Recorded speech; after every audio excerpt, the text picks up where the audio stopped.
जा रहे हैं। और सचमुच आज और परमेश्वर ने एक ऐसी योजना बनाई कि आज हम लोग इस दिन को यहाँ पे हम लोग होली कम्युनियन में भी हिस्सा ले पा रहे हैं। अदरवाइज हम लोग का यहाँ पे मैं आज के दिन आपको दिखलाई नहीं पड़ता है ना, डिबरी बार के भी खोजते तो अभी नहीं हम दिखते है ना। मैंने प्लानिंग कुछ ऐसा था, लेकिन परमेश्वर ठोक बजा के फिर हमको हिये पे ले आया कि बेटा तुम भागोगे कहाँ है ना, आज तुम मेरा हिया पर पारी है तो कहाँ जा रहे हो है ना। तो ठोक बजा के ले आया यहाँ परमेश्वर। और हुआ यूं कि आज डायसिस तरफ से मीटिंग ठहरा दी गई शाम को, इसीलिए हमको आना ही पड़ा है ना। तो देखिए सब मित्रों, हमारी अपनी कोई चलती नहीं है मित्रों है ना। बाइबल कहते हैं नीति वचन में, इंसान चाहे कितना भी अपना योजनाएं बना ले, लेकिन उसका सफलीभूत होना परमेश्वर के हाथ में। भैया हमारा कुछ नहीं है ना, परमेश्वर जहां ले जाएगा तने हम जाएंगे है ना। होने तो हम इनको हिया पर ले आया है ना, हजारीबाग के बजाय हिया पर आज हम लोग दिख रहे हैं, तो अच्छी बात है मित्रों। तो परमेश्वर की इच्छा ही योजना ही बड़ा अच्छी बात है कि हम लोग को परमेश्वर चलाते रहता है किसी न किसी रूप में। तो आज हम लोग फिर विषय वस्तु की हम लोग जा रहे हैं, और जैसा कि मैंने कहा कि पवित्र आत्मा का वरदान।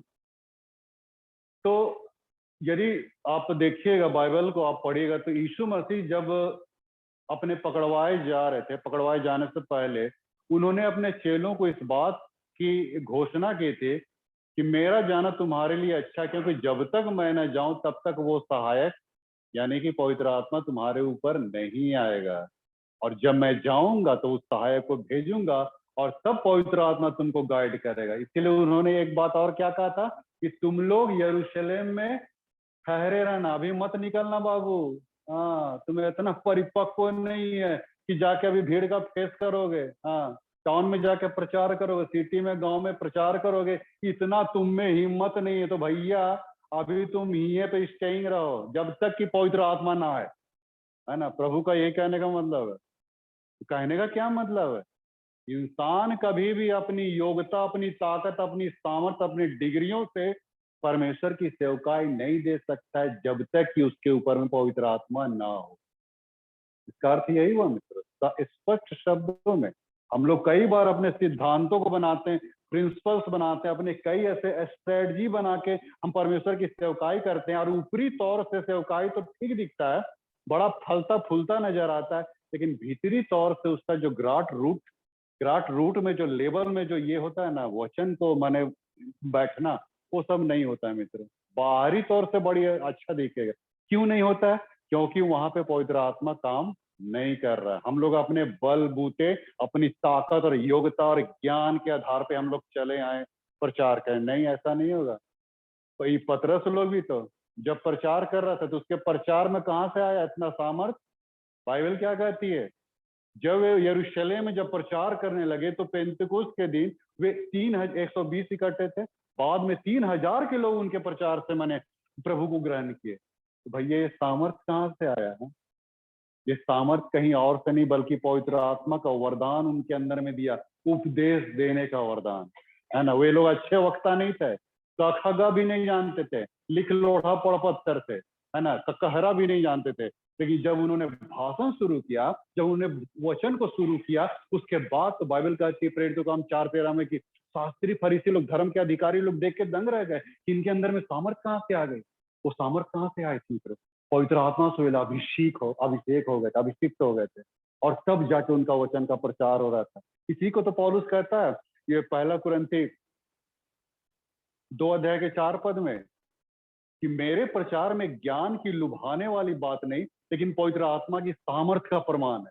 पौलुस भी कह रहा है वो ज्ञान के आधार पर प्रचार नहीं करता था, किसी ज्ञान डिग्री के आधार पे बहुत सारे पुस्तकों को पढ़ के, बाइबल को पढ़ के, व्यवस्था पढ़ के, ऐसा पढ़ के वो प्रचार नहीं करता था। उसके प्रचार में पवित्र आत्मा की सामर्थ्य थी जो उसको डिलीवर करती थी, उसके उसके वचन को थ्रो करती थी और लोगों के मन हृदय को छेद देता था। वो कहाँ से आ रहा था? पवित्र आत्मा के जरिए हो रहा था, अपने ज्ञान के आधार पर नहीं हो रहा था। मैंने कहा ना, कई बार हम लोग गड़बड़ा जाते हैं मित्रों। कई बार दीनाकरण को, अजीत सरों को माफ कीजिएगा, मैं ऐसे लोगों के ऊपर मैं उंगली नहीं उठा रहा हूँ, लेकिन हमारा विश्वास कहाँ चले जाता है? दीनाकरण, अजीत सरों, बेनीहीन, तो ये वो लमसम नहीं। खबरदार रहिएगा मित्रों, सामर्थ उनके अंदर में नहीं है, सामर्थ पौलुस के अंदर में नहीं है, पतरस के अंदर में नहीं है, सामर्थ किस बात में है? जिसके जिसके चलते हुए लोग हीलिंग हो रहे हैं, सामर्थ उस वचन में है जो उनके मुंह से डिलीवर हो रहा है। वचन में, आदमी में नहीं। ध्यान दीजिएगा मित्रों, यहीं पे आपका विश्वास खत्म होता है, गायब हो जाता है, यहीं पे आपका माने ये सब हो जाता है। आदमी के अंदर में सामर्थ नहीं, सामर्थ उस वचन में जो उससे निकल रहा है। ये वचन जो उसके मुख से निकल रहा है, उसके चलते हीलिंग हो रहा है। चाहे पाप से हीलिंग हो, चाहे उसके माने बीमारी से हीलिंग हो। तो इंसान को अवश्य वरदान दिया जाता है, लेकिन वरदान देख के आप उसको एकदम उसके ऊपर में हावी मत हो, उस पे मतलब बिल्कुल मतलब आप उसको एकदम बिल्कुल माने तख्तो ताज पे मत बिठा लीजिए, है ना। थोड़ा सा यहाँ पे गलती हो जाती है। तो मैं ये कहने जा रहा हूँ कि मित्रों, वरदान है क्या एक्चुअली, है ना। अब हम लोग टू दी पॉइंट आ रहे हैं, आप लोग देखें कि पवित्र आत्मा इंसान के जीवन में वरदानों को भरता है, लेकिन सबको एक ही जैसा नहीं देता है ना। कई बार क्या लोग कहते हैं कि नहीं, ऐसा ऐसा विचारधारा के लोग पाए जाएंगे, आपको देखिए, आपको सुनने को मिलेगा, नहीं वो अन्य भाषा नहीं बोलता इसीलिए उसके ऊपर पवित्र आत्मा नहीं है। नहीं, खबरदार रहेगा। अन्य भाषा ही बोलना पवित्र आत्मा की चिन्हासी है, ये गलत ये है मित्रों। बाइबल ये नहीं कहती है कि जो अन्य भाषा बोलेगा वही माने। अभी हम लोगों ने क्या शुरुआती समय में अभी हम लोगों ने क्या सुना कि वरदान तो कई प्रकार के हैं लेकिन आत्मा एक ही है। बाइबल स्पष्ट लिख रही है, वरदान कई प्रकार के, सिर्फ सबको अन्य भाषा या सबको आज देखिए चंगाई, हर तीसरा व्यक्ति चंगाई करते फिरता है। क्या सबको परमेश्वर चंगाई का वरदान दे दिया? बाइबल क्या करे, वरदान कई प्रकार के, भिन्न भिन्न प्रकार के, सबों को चंगाई का वरदान दे दिया, अन्य भाषा का वरदान दिया, ऐसा थोड़ी है। पहला कुरिन्थी 7:7 को पढ़िए ना, और क्लियर हो जाता है। यहाँ पे क्या लिखता है? पहला कुरिन्थी 7:7 में लिखता है कि परंतु हर एक को परमेश्वर की ओर से विशेष विशेष वरदान मिले, किसी को किसी प्रकार का और किसी को किसी और प्रकार का। तो लिखा है मित्रों, हर एक को भिन्न भिन्न वरदान देता है, किसी को किसी प्रकार का, किसी को किसी और प्रकार का। अब सबको एक ही वरदान थोड़ी देगा। तो ऐसा सोचना मित्रों, थोड़ा सा गलतफहमी के शिकार बन जाते हैं। तो ऐसे प्रचार प्रसार से थोड़ा सा सतर्क रहिए मित्रों कि अन्य भाषा बोलना ही।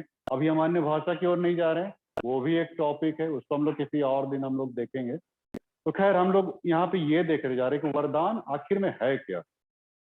वरदान है परमेश्वर प्रदत्त अतिरिक्त सामर्थ। एक लाइन में अगर आप ये कह सकते हैं तो प्रदत्त मतलब दिया हुआ, परमेश्वर के दिया हुआ एक अतिरिक्त सामर्थ जो मनुष्य की क्षमता से परे है।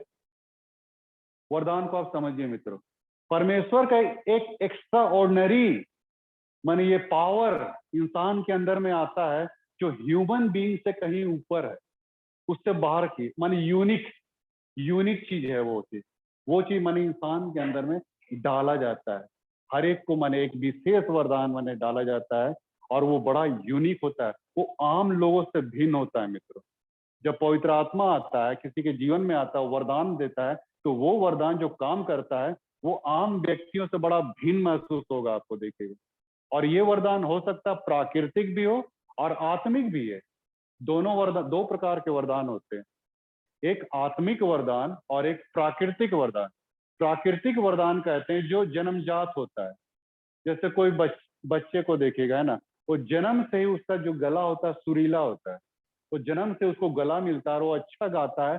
और कोई व्यक्ति होल लाइफ गीत गाने का रियाज करेगा, लेकिन वैसा गला वो पा नहीं सकता है। वो प्राकृतिक वरदान है जो बचपन से मिला है उसको। इसका मतलब ये नहीं कि प्राकृतिक वरदान वो परमेश्वर की ओर से नहीं है, नहीं, ऐसा बात नहीं। परमेश्वर ही की ओर से, वो भी आत्मिक वरदान ही, लेकिन ये प्राकृतिक वरदान जो बचपन से मिला। दूसरा है जो आत्मिक वरदान, जो बाद में मिलता है, बाद में दिया जाता है। जैसा पतरस लोग को देखिए, वो बोलने का, वक्ता होने का या उपदेश देने का वरदान कब मिला? बाद में मिला, पहले नहीं मिला।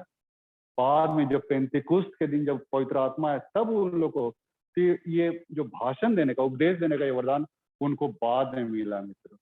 तो कुछ वरदान जो है सो बाद में मिलता। मैं भी इस बात को ख्याल करता हूँ, मुझे भी उपदेश देने में मैं बड़ाई नहीं कर रहा हूँ, लेकिन मैं कह रहा हूँ जो बाद में जो मिलता है, बाद में मुझे भी उपदेश देने का ये वरदान मिला। पहले नहीं था, पहले हम भी कखहरा भी नहीं जानते थे, लेकिन बाद में ये वरदान कहना चाहिए मिला, तब जाके मैं यहाँ आप लोगों के बीच में डिलीवर कर रहा हूँ। तो मैं कहना चाहता हूँ कि एक प्राकृतिक वरदान और एक आत्मिक वरदान, ये आत्मिक वरदान बाद में दिया जाता है ना, बाद में। अब भिन्न भिन्न प्रकार के होते, किसी को किसी प्रकार का, किसी को किसी और प्रकार का, और इस तरीके से वरदान इंसान के अंदर में भरे जाते हैं। तो ये वरदान जो दिए जाते हैं, तो इस वरदान को हम किस रूप में यूटिलाइज भी करें, ये भी बात है। कई लोग तो मतलब यूटिलाइज करते हैं वरदान को अपनी पीठ थपथपाने के लिए। बाबा खबरदार रहिएगा, ऐसा कभी भी यूज नहीं कीजिए। वरदान परमेश्वर ने आपको इसलिए नहीं दिया गया मित्रों कि आप अपनी महिमा करें।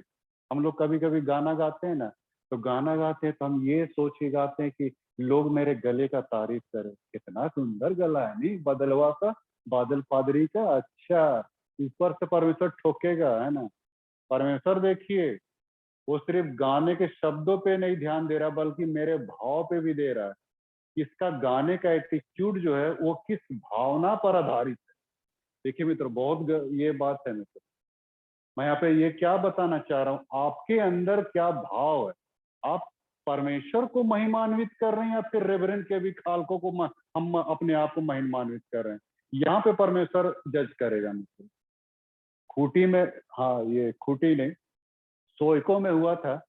जब डायसिस का यूथ सेमिनार होता था, तो वहां पे मैंने एकदम 800,000 के लोग आते थे। वहां पे ये कंपटीशन चल रहा था, सॉन्ग कंपटीशन। तो हमको भी जज बनाया गया। एक लड़का अच्छा गाया, लेकिन उसको प्राइज नहीं मिला, रिवार्ड नहीं मिला। तो मेरा कान में आके बाद कुछ पूछा था, पादरी साहब हम कहाँ पे चूक किए, ऐसा बोलता है, कहाँ पे मेरा गलती था, कहाँ पे ये था। तो मैंने कहा बाबू तेरा गला ठीक है, आप मैंने गा तो रहे थे ठीक थे, लेकिन आप जिस दिन परमेश्वर की महिमा के लिए गाने लगेगा, आपके गीतों का भाव जो है चेंज हो जाएगा, लोगों के मन हृदय को छुएगा।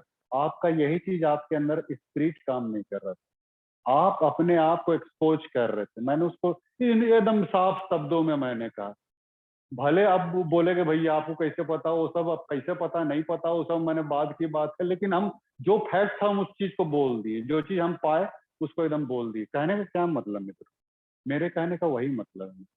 कभी कभी हम चाहे गीतों का, चाहे वचन का प्रचार हम इसलिए करते हैं ताकि लोग हमें जाने समझे, है ना। रेवरेंड के भी कॉल को, अच्छा बाइबल क्या बतलाती, मना करती मित्रों, बाइबल क्या करे। वरदान हमको इसलिए नहीं दिया गया है। यहाँ पे पहला कुरिन्थियों 14 अध्याय के 12 पद में क्या लिखता है, इसलिए तुम भी जब आत्मिक वरदानों की धुन में हो तो ऐसा प्रयत्न करो कि तुम्हारे वरदानों की उन्नति से कलीसिया की उन्नति हो, है ना। हम लोग को वरदान क्यों दी गई है, पहला कुरिन्थियों 14:12 में, तुम्हारे वरदानों की उन्नति से कलीसिया की उन्नति हो। तो कलीसिया तरक्की करे, उन्नति करे, है ना। रेवरेंड के भी थाल को फलनवा ढेकनवा नहीं, है ना। कलीसिया को हम क्या मन हम दे सकते हैं, कलीसिया के प्रोग्रेसिव के लिए, है ना, उसको बूस्ट करने के लिए उन वरदानों का प्रयोग करें मित्र, ना कि अपने आप को बढ़ावा देने के लिए। नहीं तो वो वरदान छीन भी लिए जाएंगे। ऐसा भी होता है मित्र। छोटा नागपुर डायसिस में मैं तो एक बार और बताया था, 2 पादरी जिनको चंगाई का वरदान मिला था, छोटा नागपुर डायसिस की बात बता रहा हूँ, नाम नहीं बताना चाहूंगा, आप लोग सर्वे कीजिएगा। 2 पादरी को ये चंगाई का वरदान मिला था। जानते हैं उनका वरदान को छीन लिया गया। काहे? उस वरदान में वे लोग पैसा का डिमांड शुरू कर दिए। बताइए, वही सिमोन टोना के जैसा, पतरस के पास पैसा ला के बोला आप मेरे ऊपर भी ऐसा आशीष दे दीजिए ताकि हम जिस पर हाथ रखे उसको पवित्र आत्मा मिल जाए। पतरस ने क्या कहा, तुम्हारा सारा पैसा तुम्हारे साथ नाश हो। एकदम सीधे स्पष्ट शब्द में पतरस बोली कि क्या तुम कर रहे हो, पैसा ला के दे रहे हो। देखिए मित्र, प्रभु ने क्या कहा था, तुमने सेंत में पाया सेंत में दो, मुफ्त में पाया कोई चीज को मुफ्त में बांटो। तुम ये हिसाब किताब क्या लगाए हुए हैं, तुम वरदानों को तुम तराजू पे तौल रहे हो। आज तेल बेची जा रही, पानी बेची जा रही है, सब क्या चीजें मित्रों। परमेश्वर के वरदान को इस रूप में हम इस रूप में हम उसको क्या प्रोफेशनली बना लें, उसको हम मैंने क्या बोलेंगे व्यवसायीकरण कर दी। एकदम गलत बात है मित्रों ये सारी चीजें। परमेश्वर की कोई भी चीज को हम उसमें हम दाम कभी भी ना रखें मित्रों, ये गलत, बिल्कुल गलत है। जब मैं पादरी ट्रेनिंग में था, मैं बताता हूँ एक इंसिडेंट को। पादरी ट्रेनिंग में था, हम लोग ड्राइंग रूम में बैठे हुए थे। एक भाई बीमार था, ऊपर के तल्ला में बीमार था। हम लोग भाई लोग आपस में बतियाए कि चलो भैया हम लोग मैंने उसके लिए प्रार्थना कर दे। जानते हैं, वहां तो पदरियान भी थी, वो क्या बोलती है, अच्छा अच्छा रुकिए रुकिए, अभी हम दिनाकरण का तेल लेके आ रहे हैं। लो भैया, इनको परमेश्वर की प्रार्थना पे भरोसा नहीं, दिनाकरण के तेल पे भरोसा है। मैंने तो वहां पे कुछ नहीं कहा, लेकिन अभी जाति घर कैंपस तो वहीं था, बिशप अवध थेलोलॉजिकल कैंपस जो है बहु बाजार में, बहुत बड़ा कैंपस है, तो वहीं पे क्वार्टर था उनका, पादरी का क्वार्टर। अब वहां जाती फिर आती 15 मिनट तो उसका वैसे ही ले जा, हो सकता है वो भाई जी गुड़क जाते तो, हाँ, अभी तेल आते रहता है नहीं, हाँ। अरे भैया, परमेश्वर की प्रार्थना ज्यादा वजनी को दिनाकरण का तेल, हाँ। किस रीति से, मेरे कहने का क्या मतलब मित्र, इंसान का देखिए सोच या विचारधारा किस रूप में अन्यत्र चला गया है। ये सब देखिए शैतान का चाल होता है।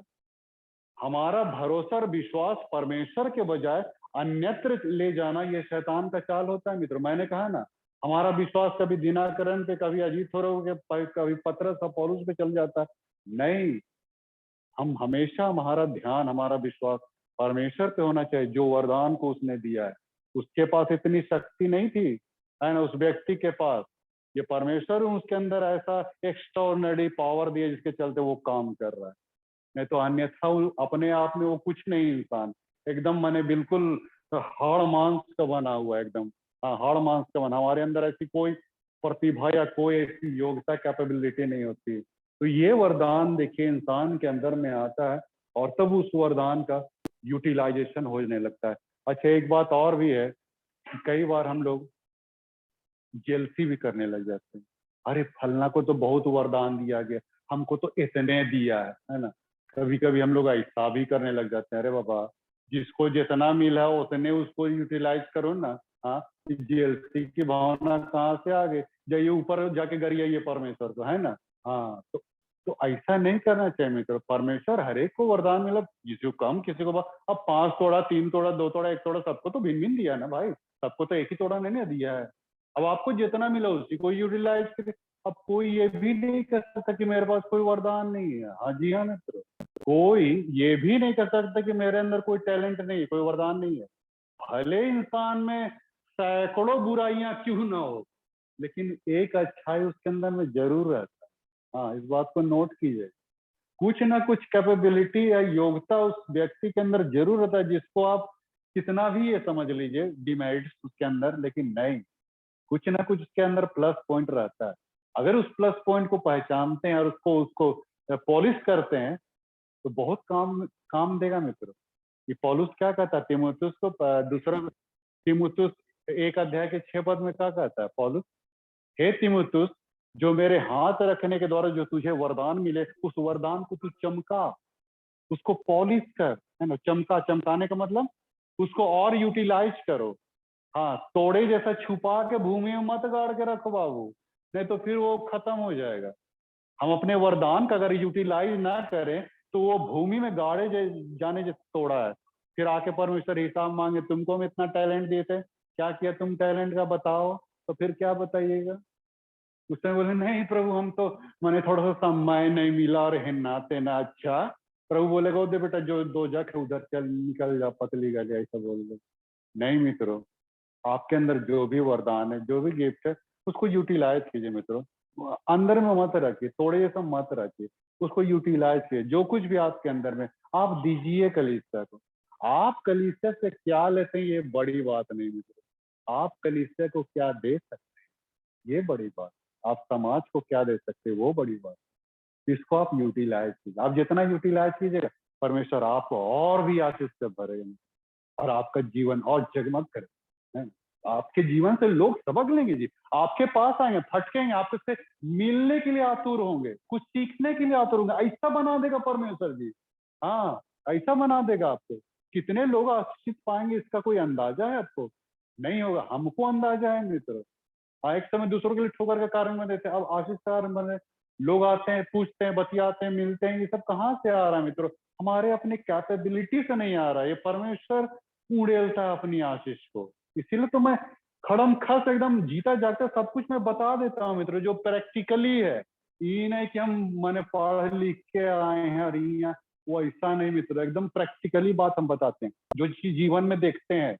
परमेश्वर का जैसा जैसे काम होते देखते हैं ना, महिमा होते देखते हैं ना, सब कुछ यहाँ पे शेयरिंग करते हैं मित्र। और सही में परमेश्वर एकदम जिंदा परमेश्वर हमारा है ना, और वरदान को देने वाला, पवित्र आत्मा को भेजने वाला। आज पेंतिकुस्त का दिन है, आज पेंतिकुस्त के दिन पवित्र आत्मा लोगों के बीच में आया, और वही पवित्र आत्मा हम में ठहरे के अंदर में आया मित्र। आप प्रार्थना कीजिए, बाइबल कहती है तुम उससे प्रार्थना कर और मैं तेरी सुनकर और भी वरदानों को मैं दे सकता हूँ, ऐसा लिखा है। हाँ, मैं वरदानों को दे सकता हूँ। पवित्र आत्मा हर एक को भिन्न प्रकार का वरदान। तो मेरा यही कहने का मतलब है, तो वरदानों को आप जाया मत जाने दीजिए, बल्कि वरदानों का यूटिलाइज कीजिए कलीसिया के लिए, दूसरों के जीवन के लिए। और यकीन मानिए परमेश्वर की आशीष आपके जीवन में बहुत दायज से प्रबल होगी। परमेश्वर अपने इस वचन पे बहुत दायज। आइए हम प्रार्थना में जाएं। प्रेम पिता, हम तेरा धन्यवाद देते हैं कि तूने आज अपनी बातों